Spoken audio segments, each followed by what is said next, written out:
What's up? Jeff from Retro Arcade Gaming on YouTube. Been a while, hasn't it? Over a year?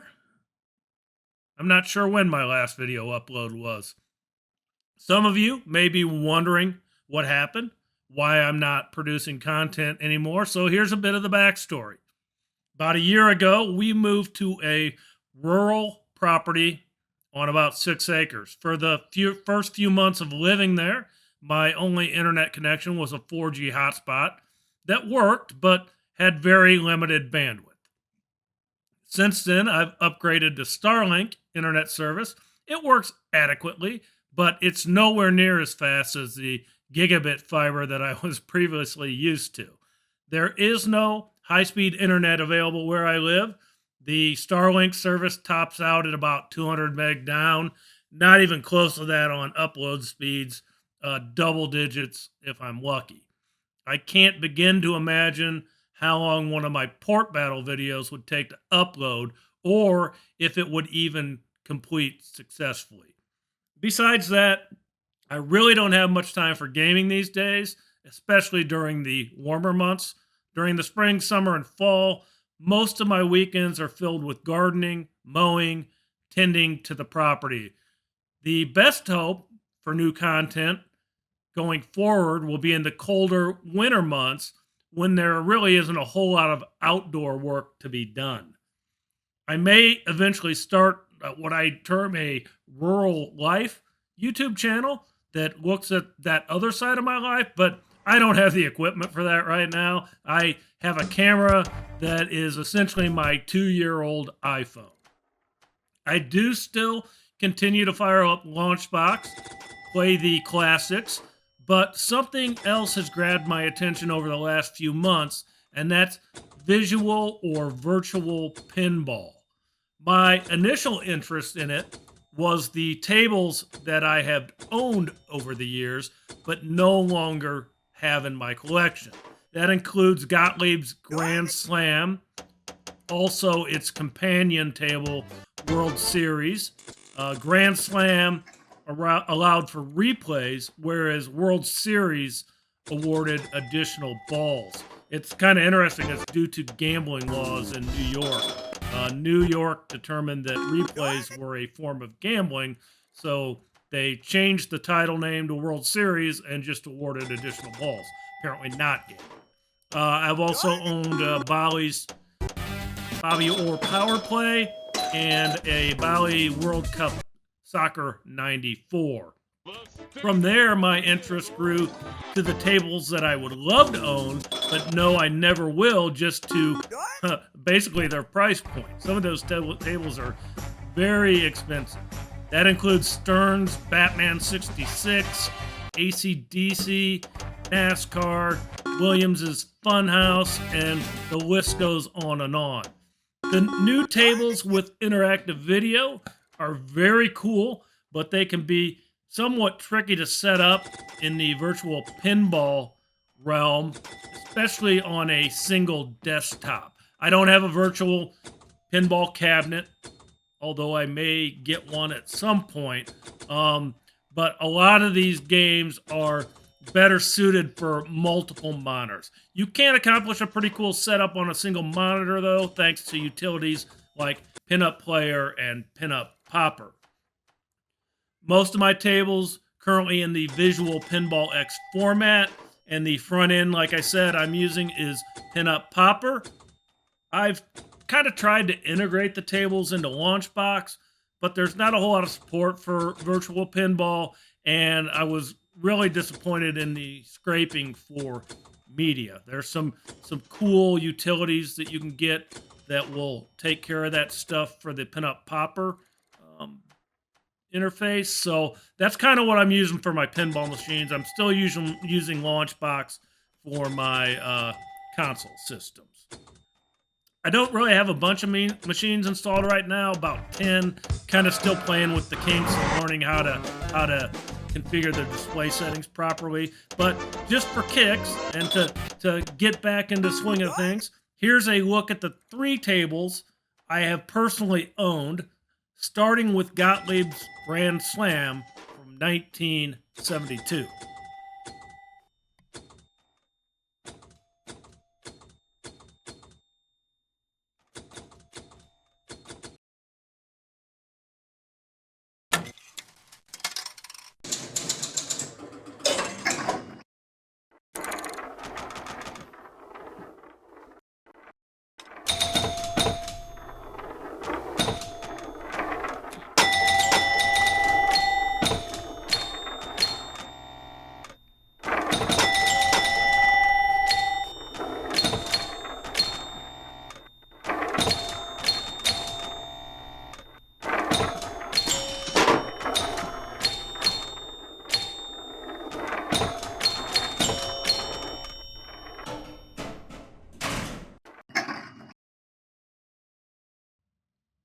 By the way, years after owning the Grand Slam machine, I was looking for another one.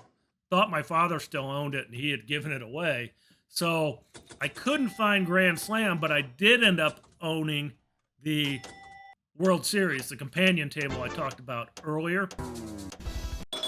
It's the same table, just rebranded with a different black back glass name and table.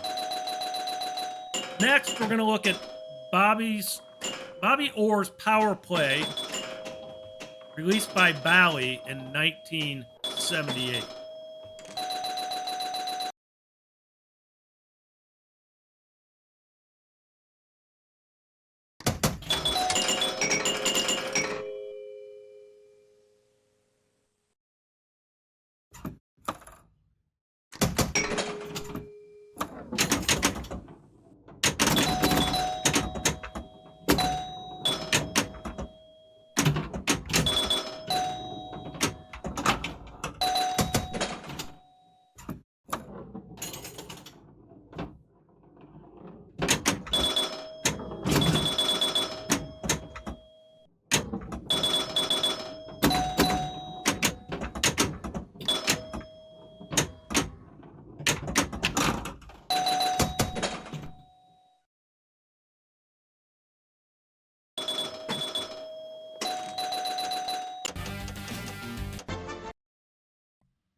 Finally, Bally's World Cup Soccer, 94. Welcome to World Cup 94.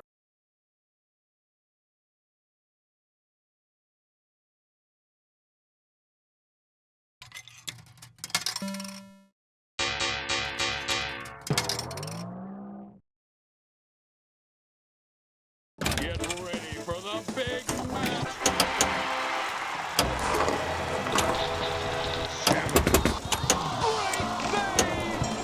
Spirit. The guy is a wall.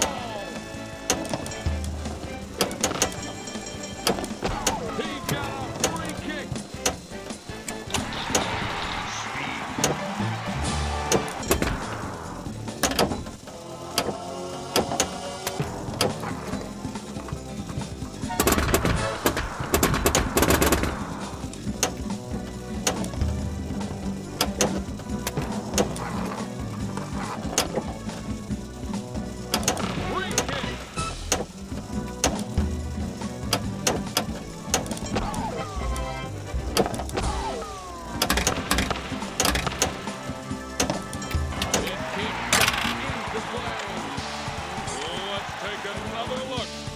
It's big, go well!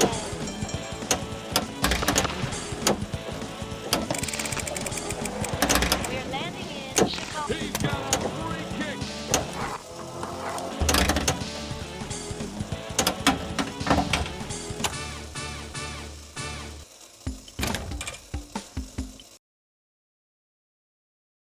The stadium is... So there you have it. A bit of an explanation from me and a bit of new content. I more than likely won't be revisiting the Port Battle series just due to time constraints and file sizes.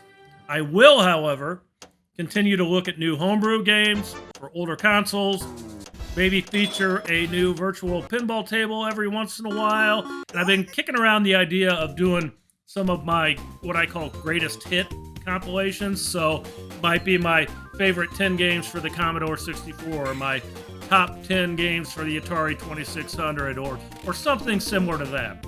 If you have any ideas on content you'd like to see, feel free to drop me a line. Most of you know from your Port Battle requests that I try to get to as much as I can that you guys request.